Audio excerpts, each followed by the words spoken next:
I'd like to welcome you to today's PACE seminar, and first of all to thank the University of Southern California for providing this facility for us. As many of you know, we often have our seminars at the UC Center, but University of Southern California is also one of the partners in PACE, and so we're happy when we have occasion to meet here as well. And it's a particular pleasure today to introduce Bill Tierney, who is the Wilbur Kiefer Professor of Higher Education and the Director of the Center for Higher Education Policy Analysis at USC, so it's particularly appropriate that we meet here today. And Bill's going to talk about the master plan and the role of private and not-for-profit and private and for-profit institutions in meeting California's goals for higher education. And I'm pleased to introduce Bill. Okay, thank you. I usually don't do this, but given the topic today, I want to tell you a minute about myself, just so you truth in advertising. Probably don't need to know that I was born in Brooklyn, but I got my bachelor's at a private university, Tufts University, majored in English, went off to the Peace Corps, came back, got a master's degree at Harvard, worked at a tribally controlled college in North Dakota for Native Americans, got a doctorate at Stanford in higher education, and then went to Penn State and then to SC. My work at SC is a variety of arenas. One of them is, for most of my adult life, I have been concerned about increasing access to higher education. And I am old enough, for better or worse, that I'm also interested in practice. So I know a fair amount about what we need to do to get low-income, first-generation youth into college. And I have worked with the Department of Education on putting out what high schools need to do to increase access. I also have started a program where we're mentoring kids who are in really not very good high schools that I will show you in a bit, where dropout rates are 50%, college-going rates are 20 or 30%, and I really do feel that there are a bunch of students in those schools who could go to college, but they don't. And they don't because the student-to-counselor ratio is 800 to 1. And the district is imploding because there's no money. I also have a writing program for low-income youth who are going to four-year institutions because oftentimes they place intermediate classes, and that's not good. I say all of that as sort of backing into how did I get into for-profits. Sometimes when I speak, I'm not a booster of for-profit higher education, but I do believe this title is purposefully chosen. And every now and then people will say, are you in the payroll of for-profits, or do you have stock in a for-profit? I don't. When I started to think about this 10 years ago, I was very suspect about for-profit higher education, and I still am. By no means are they perfect institutions. But I don't have any, whatever we say, dog in that hunt in terms of advocating for for-profits. But I do believe this. Now, I want to run through the first third of these slides because I think you'll know them all. But let me just say that the way I think about access and capacity is what the President has put forward, and I think many of us have been saying for a while now, that we need to increase capacity in the country. And President Obama based this on OECD data.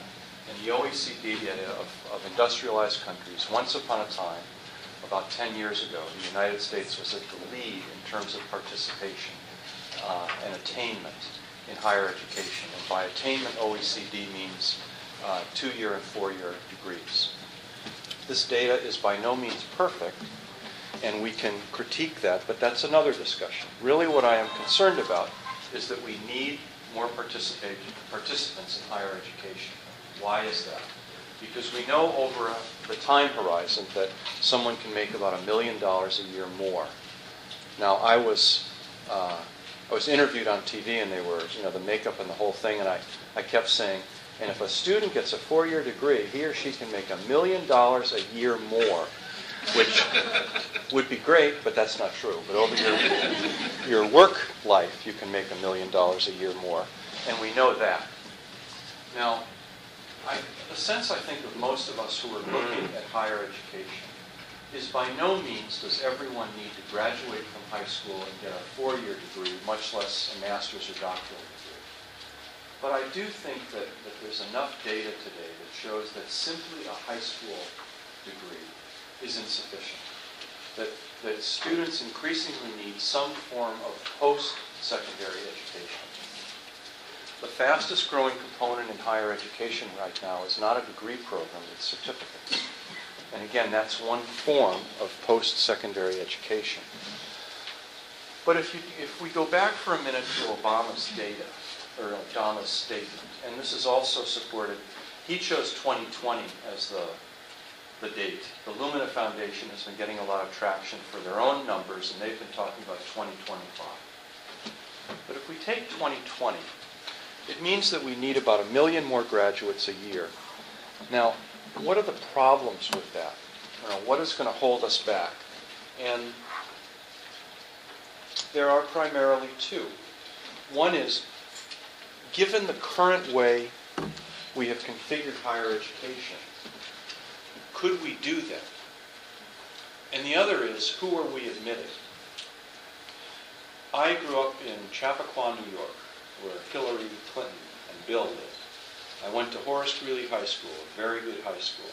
You know, the question there was not, are you going to college? It's, where are you going to college? That's not where we're going to get new entrants. We're really going to get new entrants in terms of two places. First-generation youth from low-income going schools and working adults.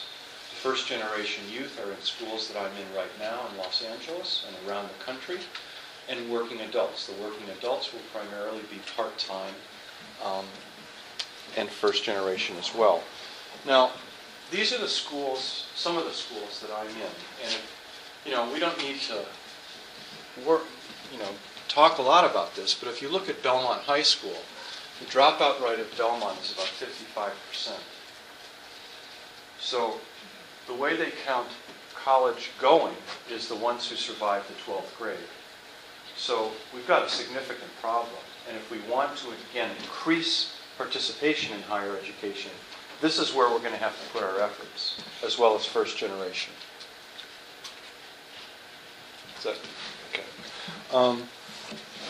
And here's the other. We see that, again, if you look at California, our participation rates compared to just a select number of other states is not so great. So I'm really concerned right now is in California, what do we need to do? And I've been wondering in terms of the master plan, what does it mean if we were to have a new master plan? What would it mean? Or do we even need a new master plan? Maybe the master plan was something that was a good idea in 1960, and what we need now are policy goals. And if we have a new master plan, who are the masters? Who's involved? Is it only the public institutions? Do we include the private institutions, private non-profit institutions, or do we include the private for-profit institutions as well? And I think these are valid questions. Now, here's my concern in terms of capacity. And I should say I'm doing a little study right now trying to look at capacity and saying, is there a role for private higher education in California to help increase capacity? And if there is a role, what kinds of policies might be developed to make that happen? And when I say private higher education, I'm looking at both, profit or nonprofit and for-profit. Now, here are some numbers we know in terms of how we think of where we're going and who are the people who are going to be participating. And the number that's most important to me is the last one down here, is that we often think of higher education, and it's the kind of students that I teach at USC, 18 to 21-year-olds. They're all walking around a campus, or they're at Cal State LA, when in reality, increasingly we've got many more at a part-time. Now, the question to me is, can conventional institutions of higher education do it on their own? Here's another point. If there were a ballot initiative saying that we should raise taxes to increase revenue for public higher education, I would vote for that. However, if it's worded carefully. I don't see any possibility of that. So having said that, I don't think we can. Now, here's what I see in terms of public post-secondary enrollment. And again, I know that 10 years ago we have more students today than we did 10 years ago. But the way the projections go, we are going to be taking in next year fewer students. However, if you agree with Obama's goal, California needs to take in about 100,000 more students next year. And what's most daunting is every year for the next decade. So where do they go? And, there are other issues at work. On my campus, I sponsor a lecture called the Pullius Lecture in Higher Education. This year I had the presidents of Caltech, UCLA, UC Irvine, and my own president, Steve Sample of USC, moderated the discussion. The presidents of UCLA and UC Irvine, were pretty upfront that they've reached capacity. They cannot take more students. And I think they're assuming they're not going to get oodles of new money from the legislatures, and they can't continue to raise tuition. So if they're at capacity, that's one string of students that's foreclosed. And then the Cal State system has said that, I think it's 2012, students who need remedial coursework will no longer be taking remedial coursework at CSU. Now, we've got about 60% of students who go to CSU who need at least one class in remediation. Well, where do they go? So presumably, if the community college system thought they were busy today, they're going to be having to offer these classes, presumably, or these students are foreclosed. Now, here's just some national data, and when you think about it, this makes sense. In large part, in terms of states where there's a significant number of percentage of private institutions, it's primarily in the East. Historically, you think of College of William and Mary in Virginia, Harvard University. In the West, we have fewer private institutions and fewer percentage of students who are going. For-profit higher education has always been around. It's been around for over a century. I can remember when I grew up in New York, I can remember when I was a kid at the time, my parents smoked cigarettes, and we would think of for-profits as the people on the matchbook covers. It would be cosmetology and barber schools and those little places. The largest institution in the United States right now is the University of Phoenix. That's a relatively new phenomenon that came around in 1970. And they are for-profit colleges and universities are the fastest growing sector of any in higher education right now, for better or worse. And it's not simply the University of Phoenix, it's really all of them. And we're seeing an increased market share. So that today, they have about 10% of all the post-secondary students in the United States. Still small, but significantly more than a decade ago. Here's just what we've got in terms of proprietary community colleges. And here's the growth that we're seeing in California. And look at the proprietary four-year. The remarkable thing about the for-profits is their ability to grow. They will, if a program is profitable, it will continue to grow. If it is not profitable, it will be closed. At my own institution, we think about things an awful lot before we close it or expand it. So here's some basic numbers that we've got in terms of what's happening in the for-profit world.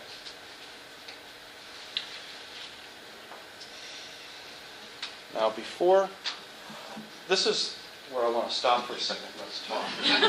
My assumption is that when we talk about for-profits, at least when I talk about for-profit institutions to my colleagues, that's really where it's at. People think they're the devil incarnate, or maybe just the devil, or not really too bad, or I don't know, and I don't really care because I'm not interested in them.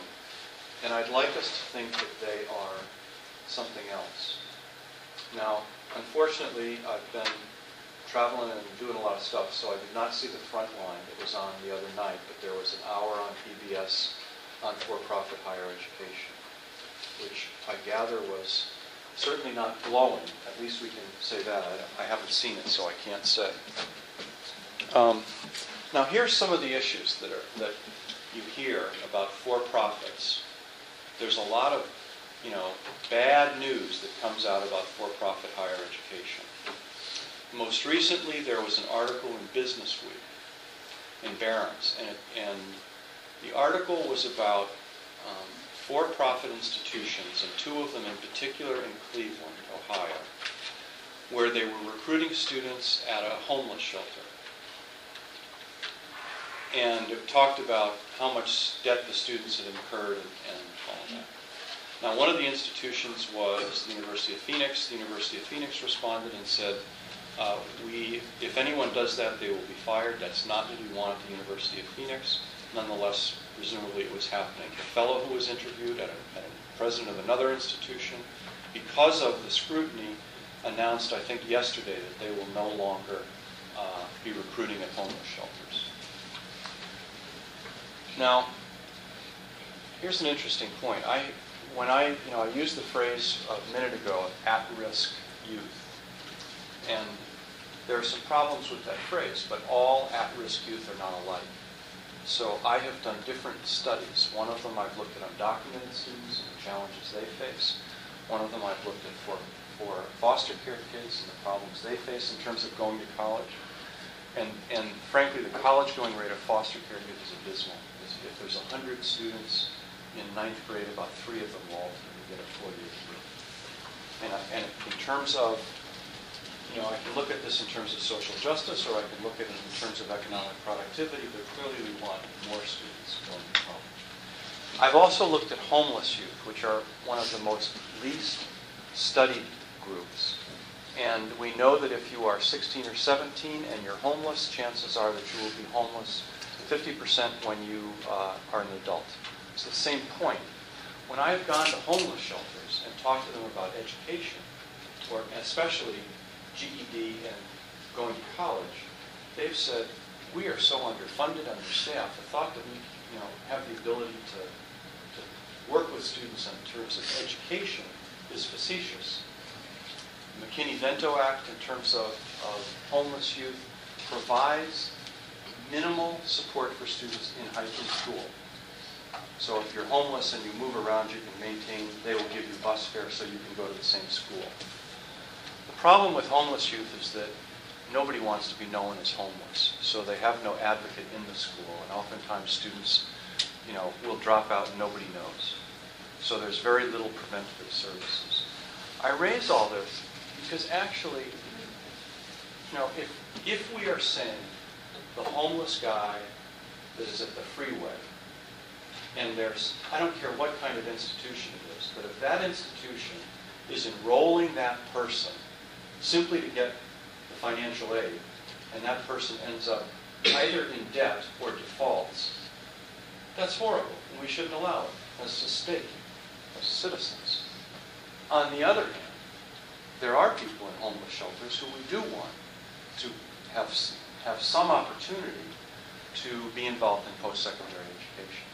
The question is, how do we make it that it's regulated and ethical? Here are some other issues that continue to grow, and I'll talk more about these. But let me stop for a second, see, before I get to these assumptions. Questions, disagreements? I teach graduate students. They always disagree with me, so don't hesitate. Yeah? You mentioned students with their remediation needs in CSU, and certainly we know Right. at community colleges it's an enormous number of students in remediation. What are both if you have data on this, both the rates of students who need remediation at these for-profit schools, and what are the success rates, or is there evidence that they're being turned away instead and sent back to the public institutions? They're not being turned away. they would say, and this is how I got into the study of for-profit higher education was about 10 years ago. I was given a grant to look at governance in higher education. And I looked at public boards, private boards, and I said, why not look at for-profit higher education as well? They are, at the time, they were the least open. It was impossible to get in, to talk with folks. And I do think of myself as a fair-minded researcher. I was just trying to understand what's going on.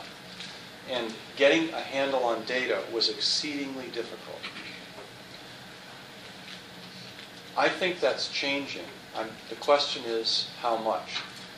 Your question, I don't have an answer to, and I don't really think there is an answer. What they would say is that when data comes out that says that the completion rates at for-profit institutions is so much lower than at private and public institutions, it's that they have a different clientele. They may well turn students away, but the norm is that they will take students. But they are first-generation adults, first-generation working adults, or the kids that we're talking about here. In terms of percentage of students, they have more students of color and more women than men. So we don't have good data on that, and we need it. One of the things that we're thinking about is in terms of IPEDS data, is getting a better profile of who's going to higher education, not just with the for-profits, but in general. Questions, thoughts?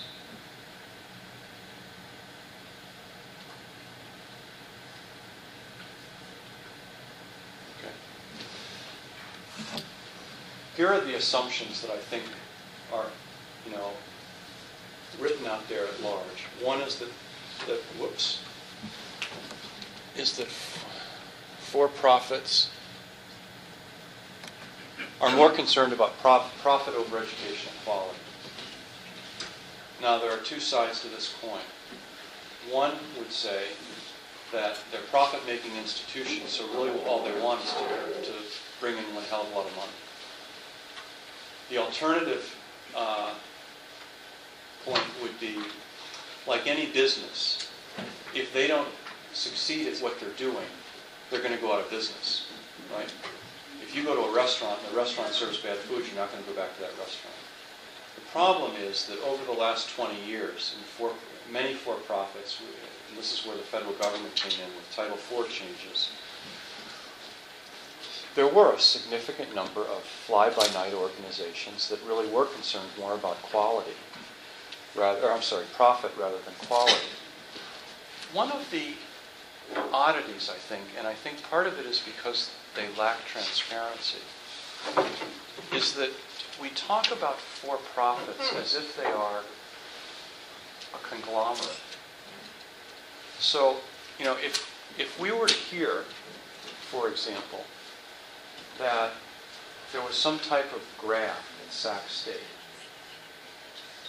I don't think any of us, if I was in Los Angeles, I wouldn't go, no, those CSUs, they just, But we do tend to do that with for-profits, so that when we hear that there's some sort of flim-flam of, a college in Cleveland that is recruiting students, homeless students, and taking the money, we go, those for-profits, you got to watch them. And over time, I think that's going to change. Another assumption is that higher education is a public good. And a public good is defined in this country as institutions, public institutions. Okay? For example, every state right now, not every state, but almost all of them, are in economic distress.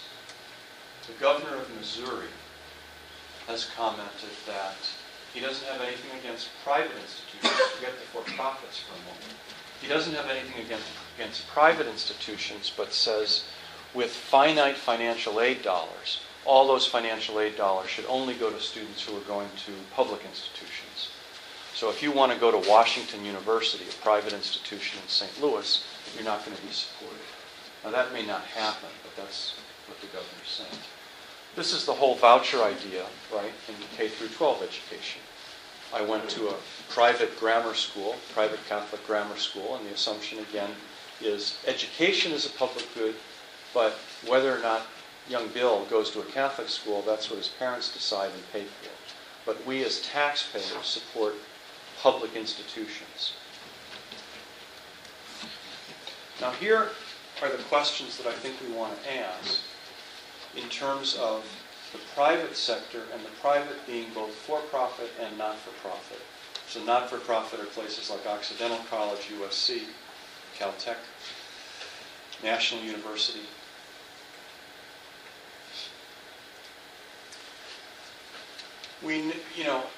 Look at the second question. Is the private sector providing educational access to underrepresented students? And as always, in terms of your question, it's who are we comparing ourselves to? We know, for example, at USC, we have more students of color, defined as African American and Latino, about 20% than UCLA. Now, why would that be? The reason is that we can draw from a national pool, and we can also utilize some version of affirmative action in generating that pool. But if we were to throw 20% against the community colleges, it would look small. So we always have to figure out who are we comparing ourselves to. And if you look at how efficient is the private sector in generating positive outcomes, again, a place like USC has something like 85% of its students get a BA within 4 years. But we're dealing with a different clientele than the students at Cal State LA who may take 6 years or longer.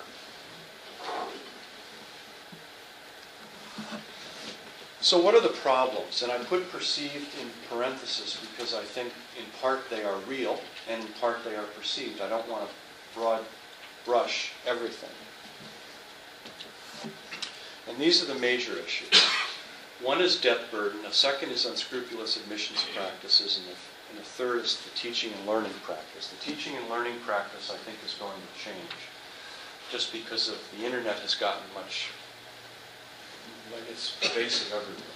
At one point, we didn't want institutions that offered more than 50% of their teaching online. An institution couldn't do that. But the world has changed not only in the for-profit world, but in privates and publics. So I think that will change. The unscrupulous admissions practices, it refers to the homeless examples that I've used. And frankly, in my own mentoring program, I mentor a kid because I want to be involved in it. You know, this fellow, there's a student who I worked with last year who is now at UCLA, had gotten in, and I had him apply for a scholarship with the Hispanic Scholarship Foundation. So as he's applying, one of these things pops up and says, you can be eligible for scholarships. And, you know, I had him play along with it. But in reality, I think it was really, it was a for-profit institution, that it was an unscrupulous kind of activity. It asked, you know, how much did his mother make? What grade is he in? What are his interests? And boom, he qualifies to go to an institution and qualifies for scholarships. That's not fair. Scholarships defined as loans. The third is right now, is probably the hottest topic in Washington, D.C. The Obama administration, I think, is a little schizophrenic. On the one hand, they want to increase access to higher education, and they want more participants and attainment. On the other, I think the perception in the for-profit world is that Arnie Duncan, the Secretary of Education, is exceedingly negative toward for-profits. One of the issues they're focusing on is debt burden. And part of it, I think, frankly, relates to the housing crisis. And we don't want what happened in the housing crisis for students going to institutions. The question is, how much debt should a student incur before he or she graduates? And they're playing with the numbers, but let's just make up some numbers.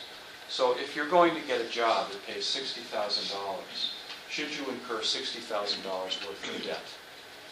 And the for-profits are arguing about the number and about the ability to even track what the individual gets when he or she graduates.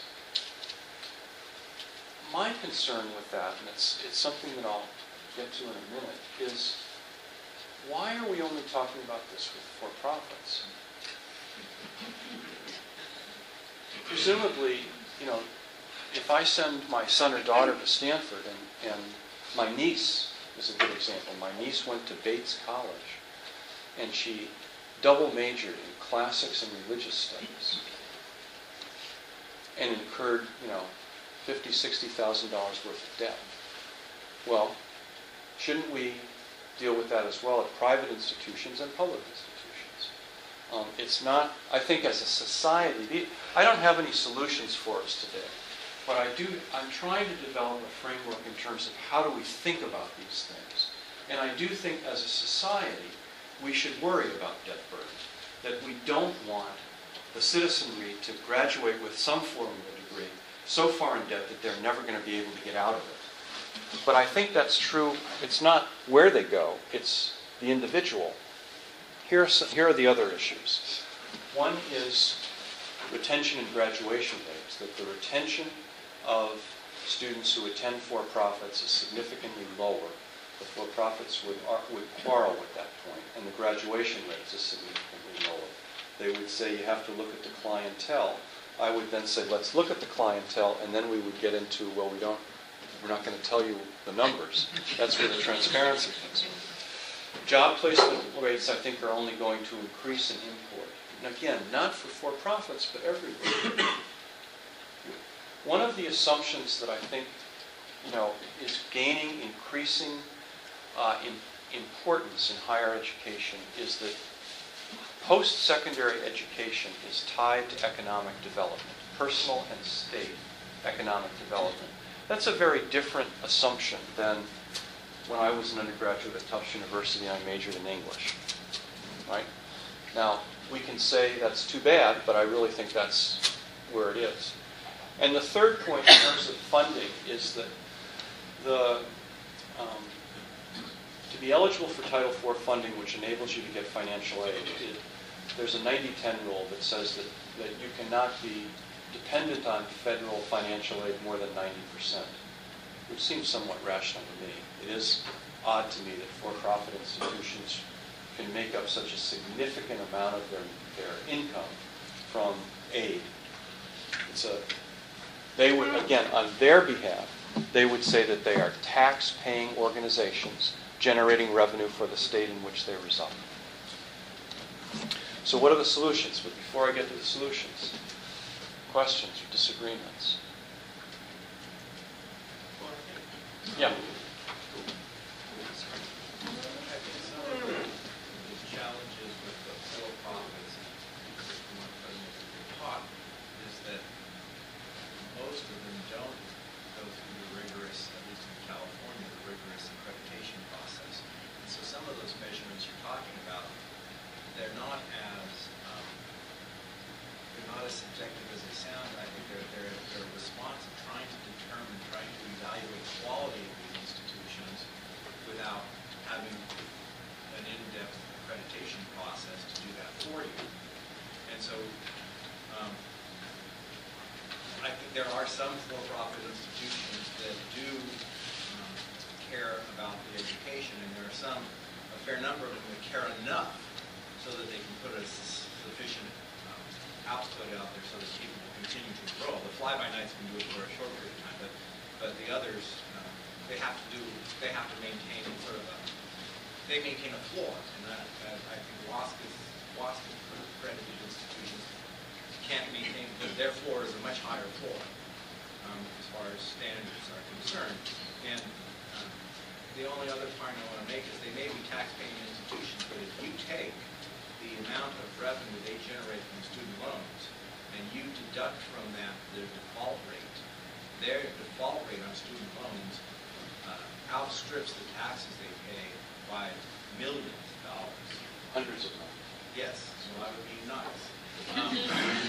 And I think the problem isn't that anybody doesn't want people to go to college and have a second chance.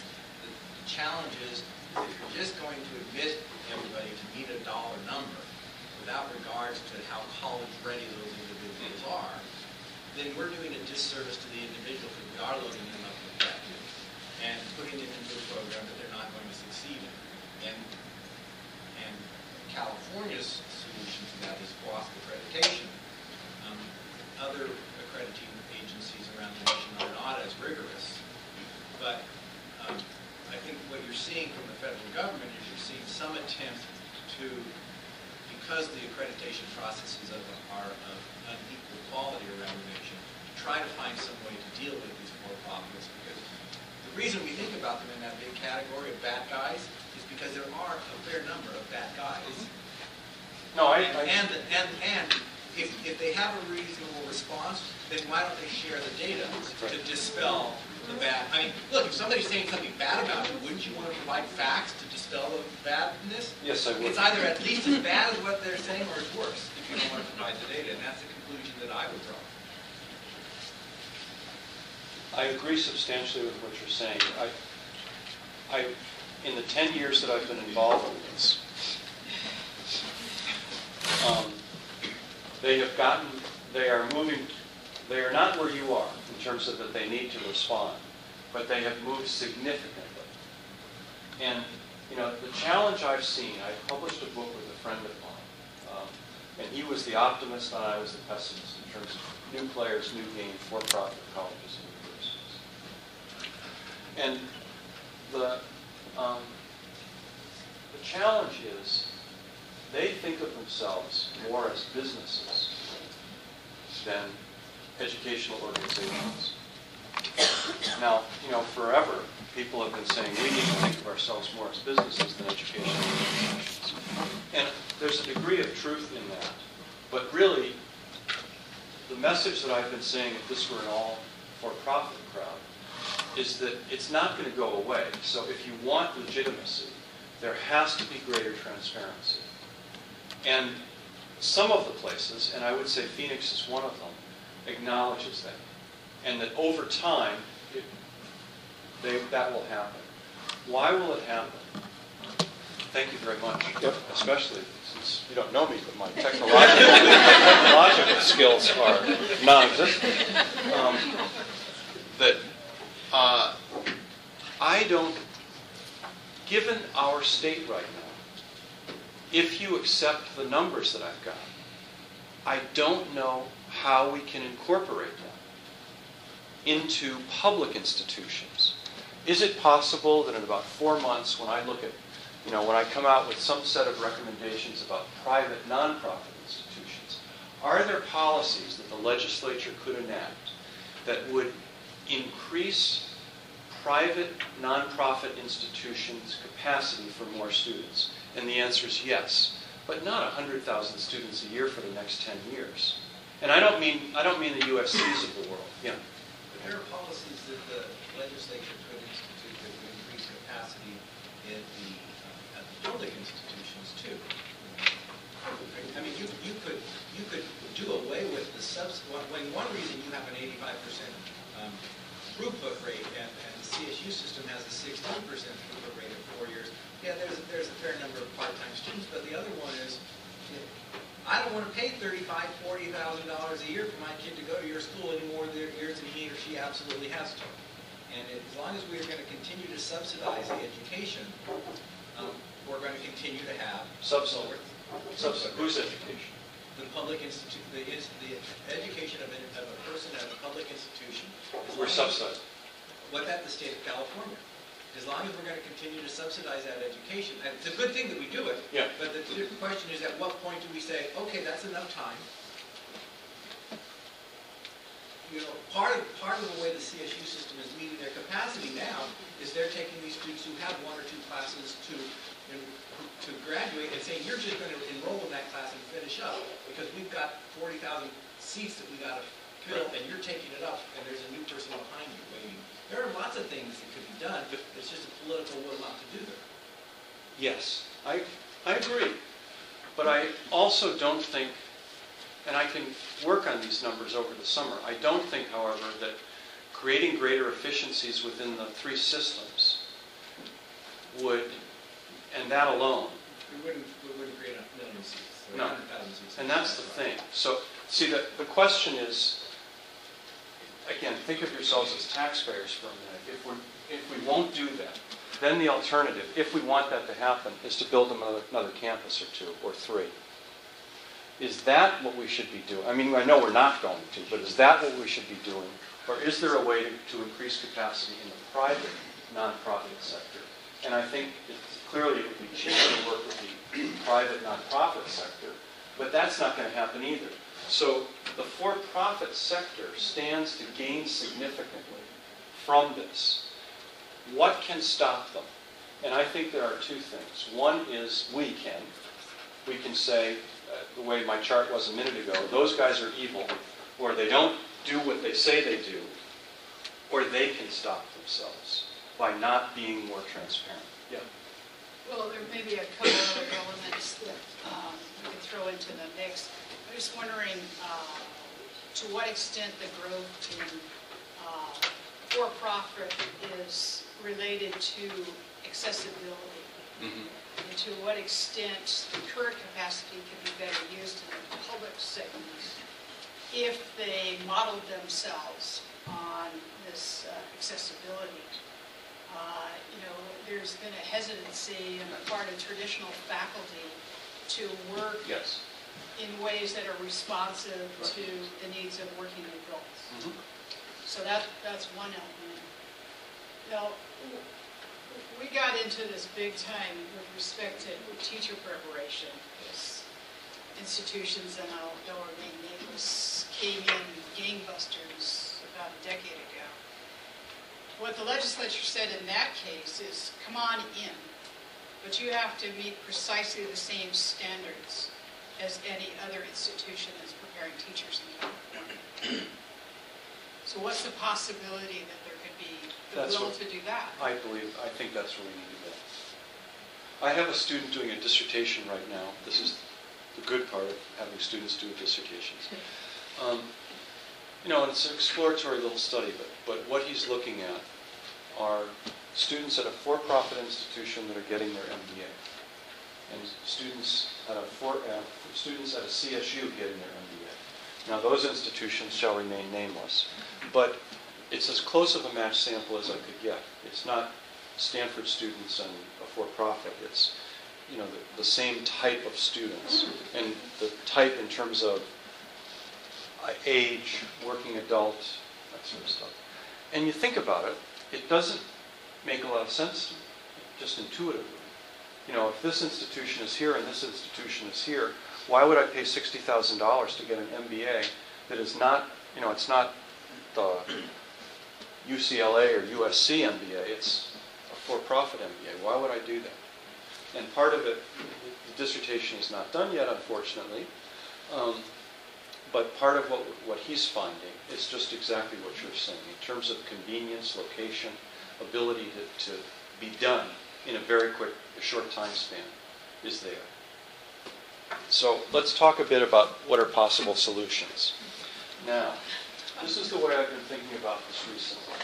If you go to Los Angeles, or when you go to Los Angeles, you will always see these rankings in the store, in the restaurant windows. A, B, and C. We don't have anything below C. It's C. Or if it's below C, it's closed. Now, again, great having graduate students, because I never really, all I know is if it's an A rating, I go. If it's a B, I don't know. And C, I won't go. So what are the rankings for? Look at this. That even if you have an A score, it doesn't mean that you've got 100. It means that those things are okay. You just can't have too many of them. But the B score doesn't, I'm not sure I'm going to the B restaurants anymore. Those of you who are having lunch, I don't mean to upset you, but yeah. There you go. Great now, exactly. Here we have, this is grade inflation. So the C score is still open. So, God forbid, what the D, or the restaurant closings are. So really what the question is, if we awarded A, B, and C ratings to institutions, what would that be? How would we go about it? And this is an alternative. I think that accreditation is going to change significantly. That once upon a time, it had a good idea. There was a good reason for it. Many years ago, I had a Fulbright to Central America. Central America at that time did not have accreditation. So I can remember there was a phrase called garaje universidades. And if you had a garage, you could say Tierney University. But there was no accreditation. So then I could put, Tierney University is where I got my bachelor's degree. That's where, in part, that's how accreditation came about in our country. But I think we have moved so significantly that nobody is really happy with accreditation anymore. So what would be the issues if we were to say A, B, and C? And if we do that, is this another, should we not do that? Is this another example of what some would say is the nanny state? There are those in Los Angeles, conservative Republicans, who would argue that this is irrelevant. You don't need to tell me that. You don't need to put warnings on soda cans and those sorts of things. And who enforces the ratings? Is it the state or some other group known as accreditation? And what does enforcement mean? And then, this is where the for-profits come in. Would we only put these ratings in the fast food chains, McDonald's, Jack in the Box, those places?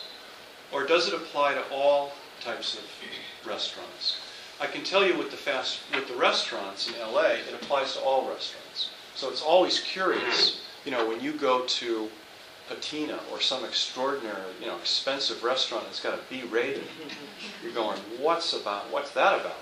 But it has to do with cleanliness, not how great the food is. So it would apply to all of them, not simply, the community colleges, or not simply the for-profits. And is this simply buyer beware? If we come up with data and we find that institution X, whether it is nonprofit or for-profit, has such significant loan debt or such significant attrition rates that we have the power to close them? Or is it simply that they put the sign in the window and you can still go there? And I have opinions on these. I'm interested in what you'd have to say, but let me get through the questions. And this is, before I get to what I think are the central issues, let's talk about these and get some impressions, what you think. And maybe I'm sure that I've forgotten some other criteria. So what do you think of these questions?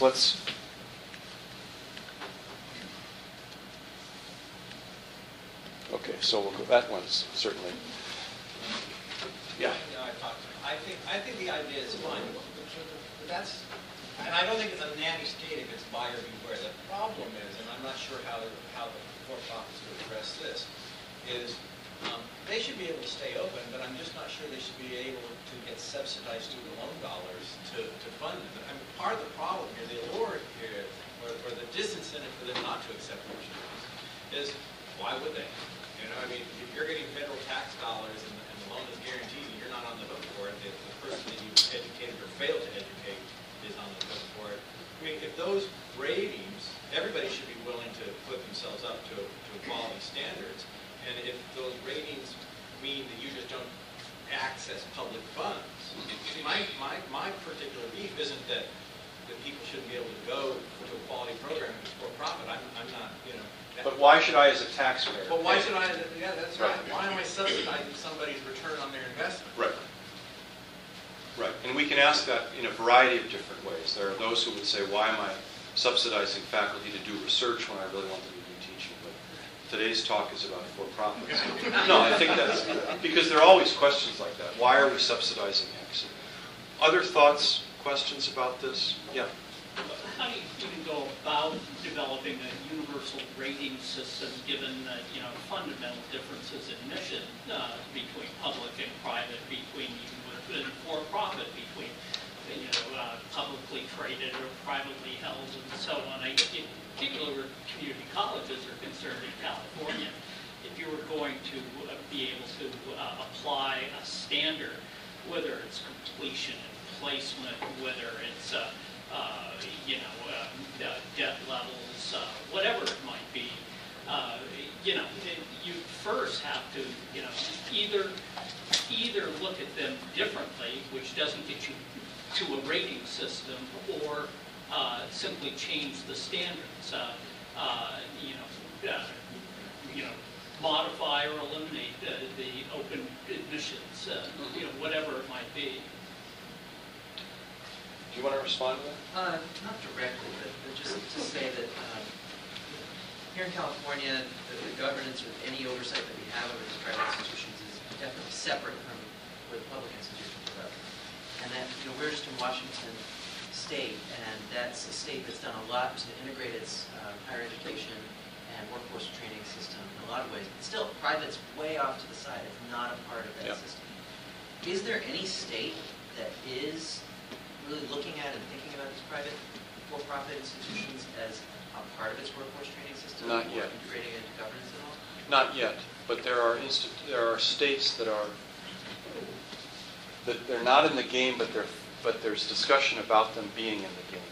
What we're seeing is a change over time. At one point, for-profits were not able, in general, to tap into state financial aid programs like Cal Grants. I forget exactly the number, but in the last 10 years, we're now in about 42 states that allow for-profits, and it's some form of regional accreditation or national accreditation that they have that they can do it. The next question is, are they involved in, the equivalent of our private association, Jonathan Brown's association? Are there for-profits that are at the table? And the answer is no, in any state. But there's discussion about it. The next question to me would be with regard to a master plan. If we were to, take what I'm saying and acknowledge that we do want to increase participation, and that we can't get there without the active participation of two other sectors, the for-profit and the non-profit. Is the master plan then not necessarily a master plan, but a blueprint in terms of policy development, and there's all 5 sectors at the table? And that's not there yet. I think, to come back to your question and concern, I think there's ways to deal with it. You're absolutely right. I don't think that Los Angeles City College should be put up against USC. And it's not simply that it's a community college and it's USC. It's that it's an entirely different clientele. But certainly we can take similar clienteles and compare and contrast and see how they're doing. So maybe it's not a blueprint in terms of A, B, and C, all, but what would the criteria be that we would want to look at? Well, and some of these things are basic to accreditation. Yeah. I mean, the basic question is there there? And is there a sanction? Yeah, do you have more than a garage? Is there a faculty? Is there a library? Do they have admissions counseling? For-profits would often say that those are proxies for other things. And then we would come back and say, okay, let's have the real outcomes. Because, is there a faculty? Well, yes. It's not a faculty the way perhaps you and I think of a faculty, which is full-time, perhaps even tenure-track faculty, since I have tenure. And that's not the case in for-profit institutions. Well, they wouldn't would say they don't necessarily need it. have to be full-time, or they wouldn't necessarily have to have a tenure faculty, but if you've got, the epitome would be a storefront, right, where there's really nothing there. But then you build from there. There's a whole range of things you could look at in terms of typical accreditation variables.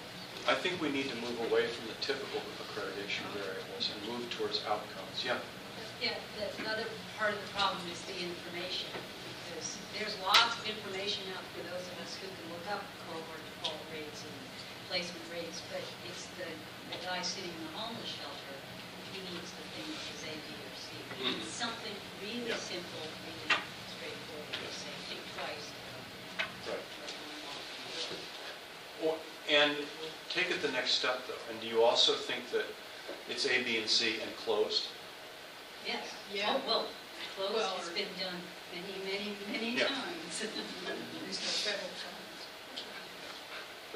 Yeah. You know, what struck me about the article on homeless shelters was the quote from the student who talked about how the school guarantees that she would get a job upon graduation. And to me, that's the question. What are schools promising these students to get them in, and how can we hold them accountable for that? I have no problem with, you know, what I would consider a questionable school staying open if we're not providing funds, and they're also not promising things that we know they can't deliver.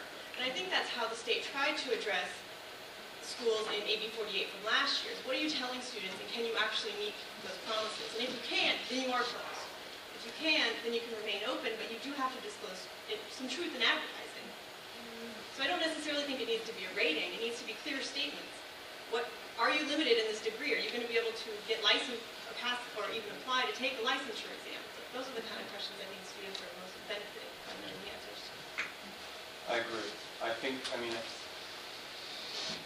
my own sense is what I understand of AB 48 is it's not tough enough, that there needs to be stronger regulation. And of course, that's because of the battle that, you know, the legislatures face against the schools that really did not want any sort of regulation. Right. So when you say they're moving in the right direction, I would say from that fight last year that they have come nowhere near close enough. No, they're not. That's what I would say. And see, that's why I think there's a twofold issue here, that I really think they need to be active participants. And I think that what the Department of Education is doing right now is in denial. U.S. Department of Education is in denial about that. And you know, I know from my organizational theory background that it's always better. It's easier to foment action from positive incentives rather than negative incentives. So when I talk with those folks, that's what I say. When I talk with the for-profit institutions, I'm saying that. It's that you've moved, you haven't moved far enough, and you've got to be at the table. You know, and I did not see the front line, but I gather it's quite negative. You know, and there were some of us who were talking to someone at the University of Phoenix who was high up in the grand scheme of things, you know, and they said they weren't going to participate because they knew it was a hit job. I think that's a mistake. I really think that we need to come together and talk together across differences to try to figure things out. I'm a can't we all get along circle.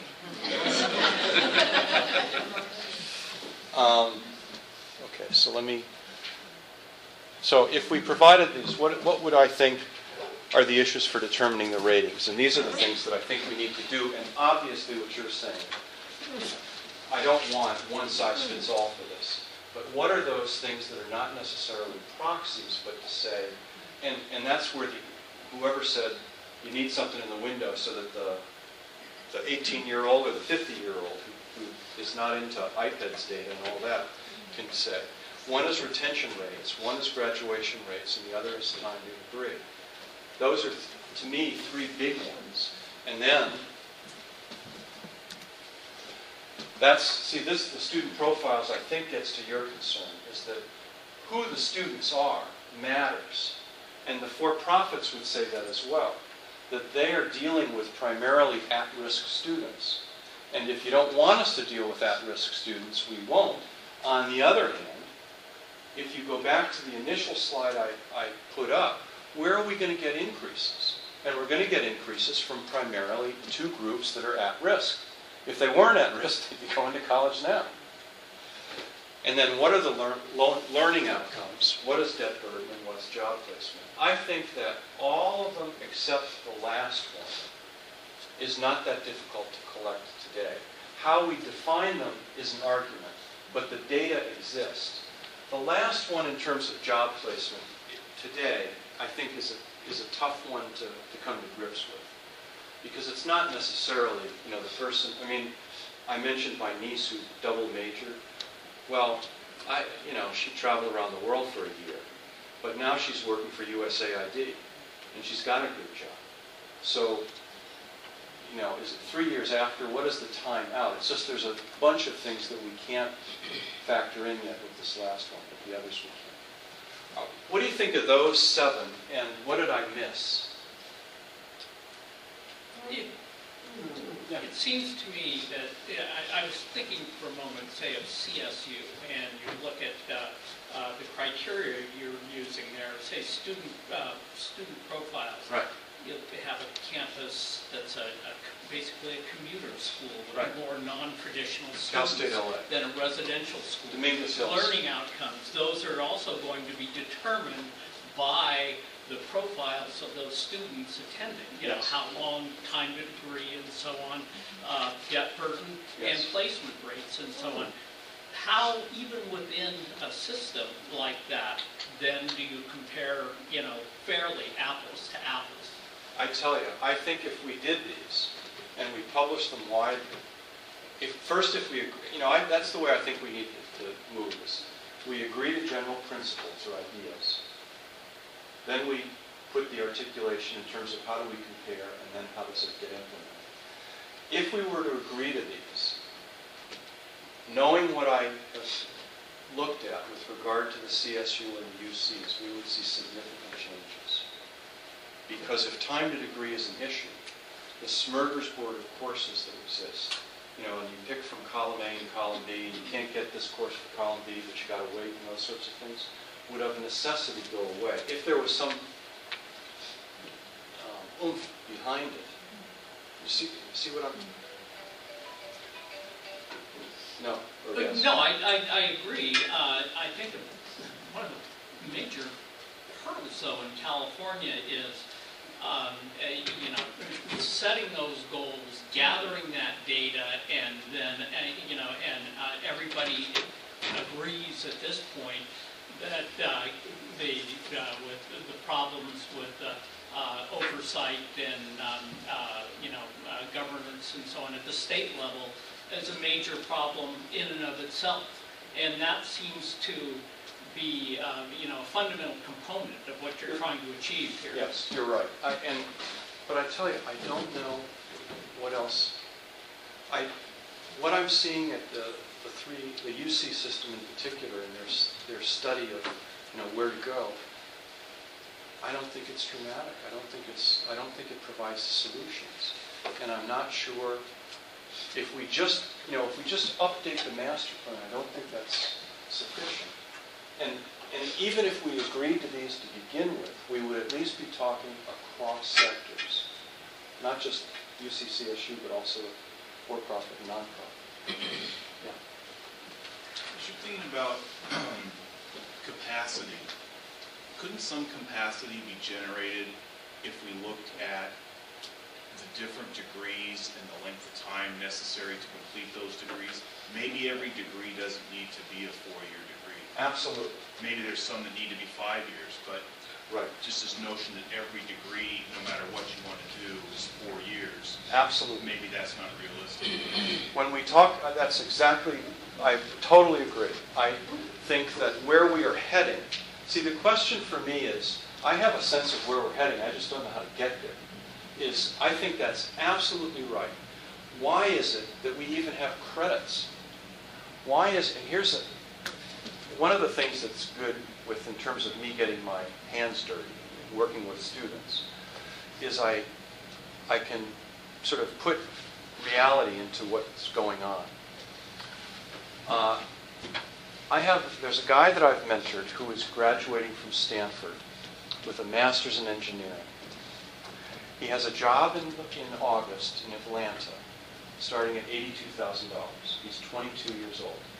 His father parks cars, and he comes from a really tough area of Los Angeles. He's African American. He's a brilliant guy.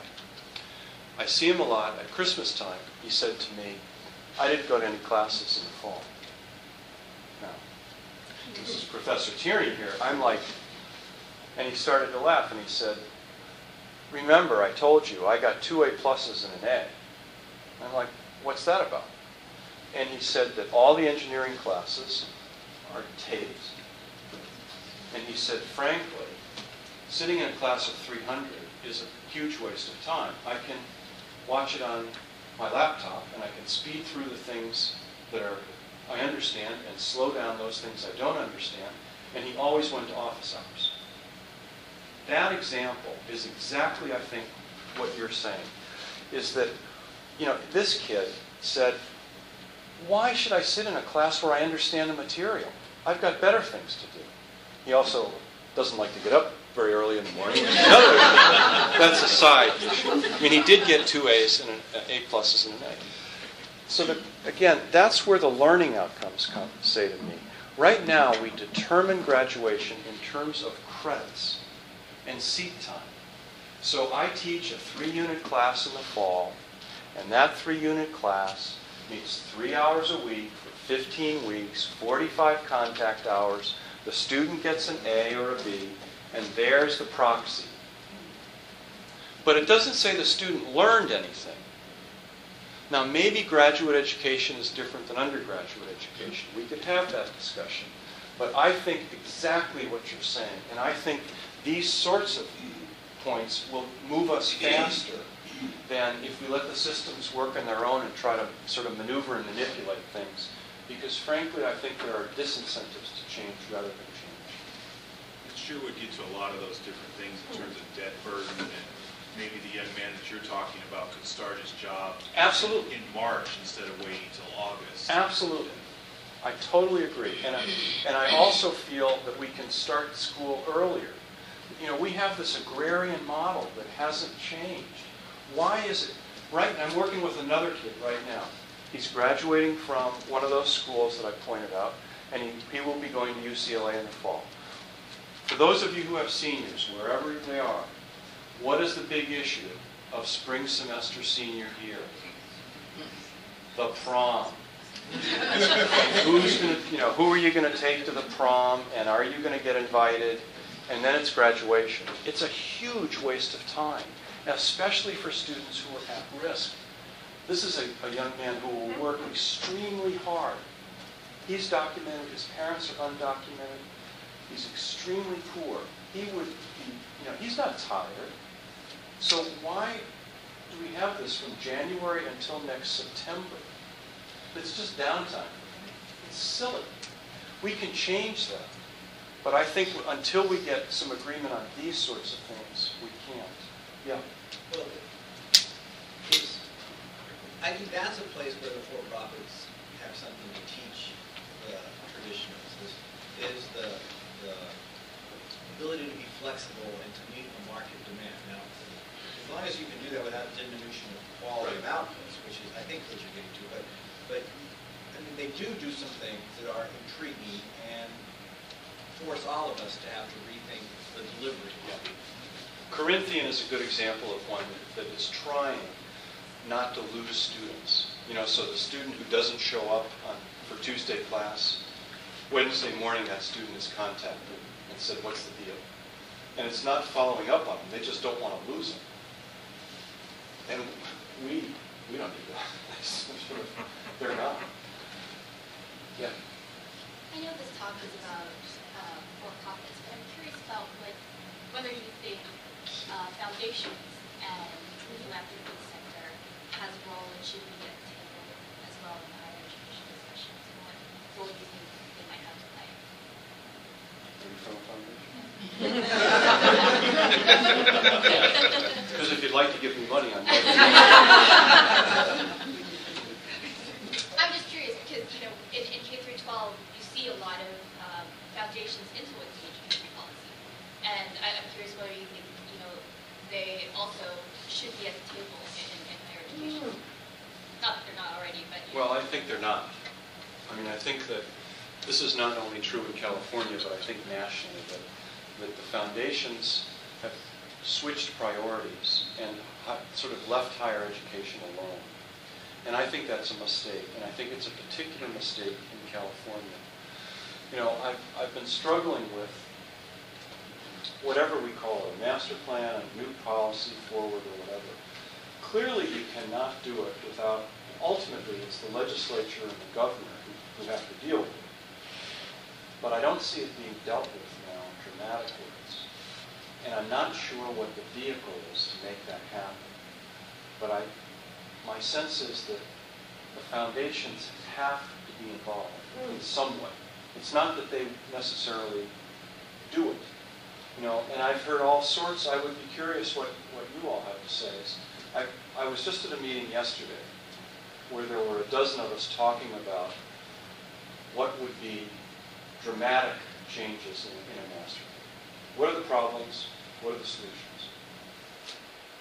These were not folks active in the UC CSU system, although there were people who had been in the UC CSU system. And I had one fellow from the for-profit world and one or two former college presidents from the private. And there are a lot of different scenarios, but none of them sort of drive me. You know, that we have in Washington, D.C. right now a financial commission with Alan Simpson and Erskine Bowles trying to come forward with financial recommendations for financial reform. Whether or not that's successful, is that the sort of thing that we should have here? That we would have Steve Jobs or whoever, you know, have the Jobs Commission about reinventing the master plan or some such thing? Is there analysis and data that needs to be done? My own sense is that the good news about this is that I do think that the public wants to talk about this topic. It's understandable if you write it in an understandable way, but it's not something, it is something that moms and dads who send kids to college are concerned about.